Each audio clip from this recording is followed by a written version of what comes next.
Hello! ఆళ్ళందరూ ఎలా ఉన్నారు? నేనైతే చాలా బాగున్నాను. మన ఇంట్లో ఇడ్లీ చేసుకున్నప్పుడు అప్పుడప్పుడు మిగిలిపోతాయి గదా! ఆ మిగిలిపోయిన ఇడ్లీని డైరెక్ట్ తీసుకెళ్ళి మనం డస్ట్‌బిన్‌లో ఏస్తాము. ఈసారి డస్ట్‌బిన్‌లో ఏయకుండా ఇలా ఒకసారి ట్రై చేసి పెట్టండి.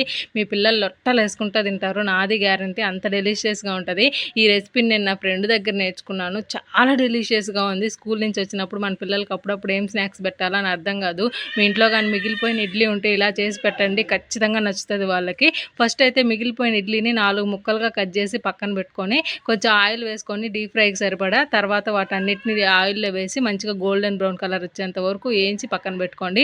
తర్వాత ఇంకో కడాయి తీసుకొని కొంచెం ఆయిల్ వేసి ఆనియన్స్, పచ్చిమిరపకాయలు, తాలింపు గింజలు, కొంచెం కొత్తిమీర అండ్ కరివేపాకు అవన్నీ వేసి కొంచెం వేగిన తర్వాత మనం ముందుగా వేయించి పెట్టుకున్న ఇడ్లీని కూడా వేసేసి బాగా టాస్ చేసి ప్లేట్‌లోకి తీసుకోండి. చాలా సింపుల్ రెసిపీ చేసుకోవడం అయితే నిజంగా చాలా నచ్చింది నాకు. చాలా డెలిషియస్‌గా ఉంది.